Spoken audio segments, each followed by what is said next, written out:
क्या आपने कभी ध्यान दिया है, अधिकतर चित्रों में शनिदेव की दृष्टि नीचे की ओर दिखाई जाती है। लेकिन क्या आपने कभी सोचा आखिर ऐसा क्यों है? क्या शनिदेव किसी से नजर मिलाना नहीं चाहते, या इसके पीछे कोई ऐसा रहस्य छिपा है जिसे बहुत कम लोग जानते हैं? पुराणों में एक रोचक कथा मिलती है। कहा जाता है कि शनिदेव बचपन से ही भगवान शिव के परम भक्त थे। उनका मन संसार की बातों में नहीं बल्कि तपस्या और ध्यान में लगा रहता था। जब दूसरे बच्चे खेलते थे तब शनि शिव आराधना में लीन रहते थे।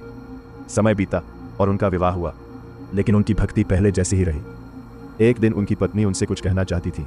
वो उनके सामने खड़ी रही, प्रतीक्षा करती रही, लेकिन शनिदेव भगवान शिव के ध्यान में इतने लीन थे कि उन्होंने पत्नी की ओर देखा तक नहीं।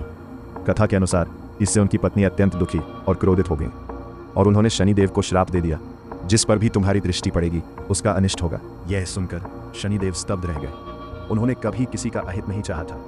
उन्होंने कभी अपनी शक्ति का उपयोग किसी को कष्ट देने के लिए नहीं किया था, लेकिन अब उनकी दृष्टि ही दूसरों के लिए संकट का कारण बन सकती थी।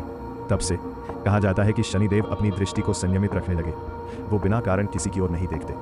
उन्होंने अपनी शक्ति पर स्वयं नियंत्रण रखना चुना, और शायद यही कारण है कि उन्हें केवल दंड का देवता नहीं, न्याय का देवता कहा जाता है, क्योंकि सच्ची शक्ति दूसरों पर प्रभाव डालने में नहीं बल्कि स्वयं पर नियंत्रण रखने में होती है। और सच्चा धर्म यह जानना है कि शक्ति का उपयोग कब करना है और कब नहीं। अब बताइए, क्या शनिदेव को लोग जितना डरते हैं उतना समझते भी हैं?